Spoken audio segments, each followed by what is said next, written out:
The two sisters share one head. The older sister is named Kara. The younger sister is named Mia. 100 years ago, their mom gave birth to them. Even though one head has two faces, their parents still decided to take care of them, to keep their secret from others. The two have never attended school. One day, a girl with no hair accidentally found out their secret. The older sister pulled her hair back to scare the girl away.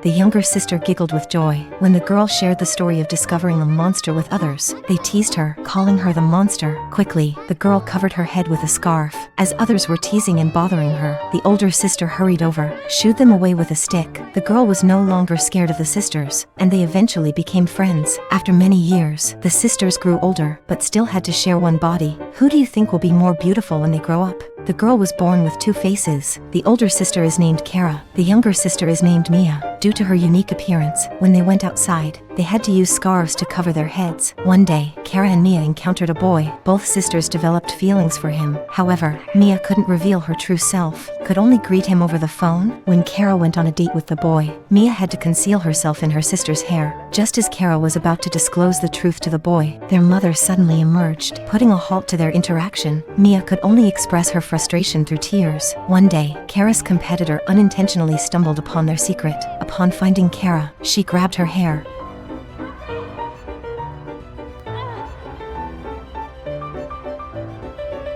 but found Kara's head only has one face. Where did the little sis go? Turned out, a few days ago, a wizard found them, said there was a way to separate them, so they came to a mysterious forest, got the seeds of red flowers. As long as the flowers bloom, the two can be separated.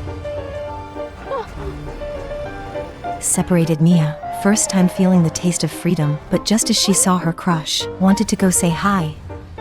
The two are back to one body again. It turns out the red flower only blooms at night, so Mia can only date her crush at night. But what she doesn't know is that the person her crush likes is her sister Kara. To completely separate from Kara, Mia came to the mysterious forest again, but was told only one person died. The two can completely separate. How will Mia choose? But after a total solar eclipse, they exchanged positions.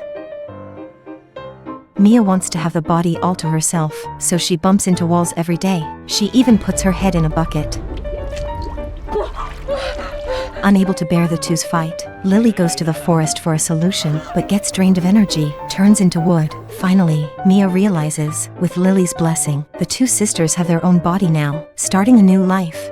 The lad suddenly realizes his chest is going all Mount Everest on him. In a fit of curiosity, he grabs and checks, then strikes some supermodel-worthy poses in front of the mirror. But alas, his joy is shorter than a sneeze in a sandstorm because he suddenly discovers this transformation is more ouch than wow. Clueless and in agony, he runs to his mom, informing her, "Houston, we've got a chest problem." Mom on the other end isn't buying it. She's convinced he's just been secretly bench pressing SUVs at the gym. The boy's flummoxed. Just then, he spots his crush on the wall and wishes he'd focused on healthy thoughts. Oddly enough, when he pinches his burgeoning bosom, complex math equations start popping into his head. With this newfound power, he's now on the fast track to becoming a math wizard.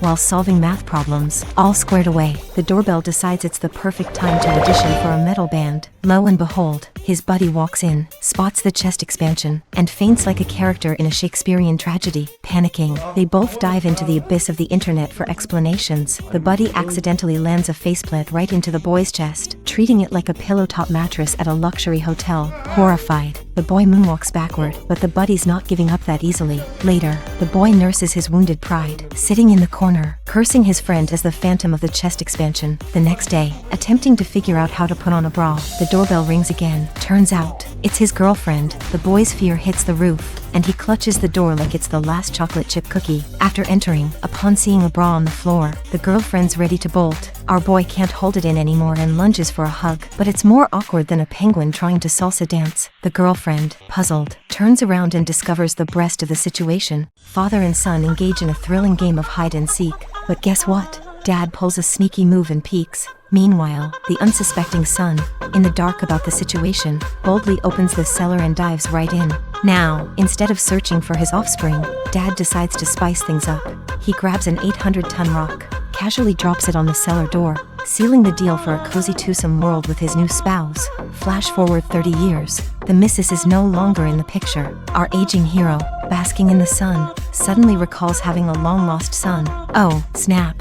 He's been chilling in the cellar all this time. Cue Dad's frantic dash to the cellar, rock hugging and door flinging in a desperate rescue attempt. To his utter disbelief, the son emerges, brimming with excitement, throwing shade at Dad for taking a whopping 30 years to find him. Is your dad the king of carelessness or what? Summoning all the strength in his muscles, he embarks on a precarious journey to relieve himself, adding to the awkwardness, forcing the man to skillfully maneuver his peach-shaped posterior into the tight space. The man faces the pressing need for release, creating an unforgettable aroma in the confined space. Nearby passengers resort to a frenzied assault on the windows, while a fellow traveler, overwhelmed by the scent, hastily dials family members to provide last-minute instructions as the stench intensifies within the bus, prompting uncontrollable fits of anger from some, while others teeter on the brink of oxygen deprivation and even fainting. Despite the man's overwhelming guilt, a sense of relief washes over him. In a drastic measure to avoid casualties, the driver instructs all passengers to evacuate. Fast forward a decade, the fire department rushes to the scene, the man trapped in the restroom, at the mercy of a team of burly firefighters who, with ropes tied to his arms,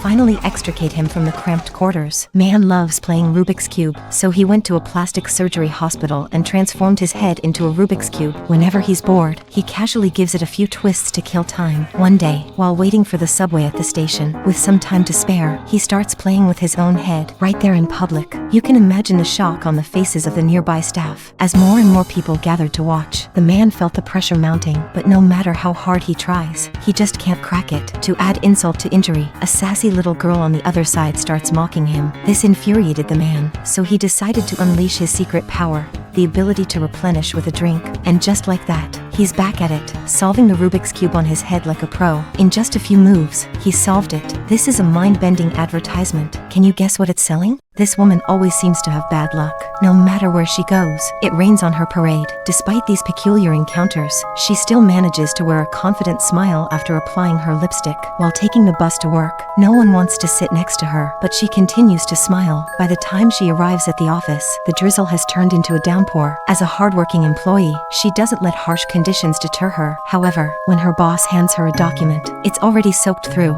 Feeling dejected, she opens her computer only to find it short-circuited due to water damage. Even so, she maintains a smile on her face. She visits a restaurant after work. By now, it's pouring rain, and the food has turned into a soggy mess. Despite this, she elegantly tries to eat, but the waiter reminds her that it's disturbing other customers, so she has to pay and leave early. As she steps out of the restaurant, the sky suddenly pours down heavily. The woman happily takes out her umbrella, thinking she can join everyone else, but the umbrella fails her. In the end, she lets go, discards the umbrella, and starts to enjoy the pouring rain. Sometimes, life is like the rain on this woman's head. Since she can't fight it, she chooses to embrace it. What would you do if you were in her shoes?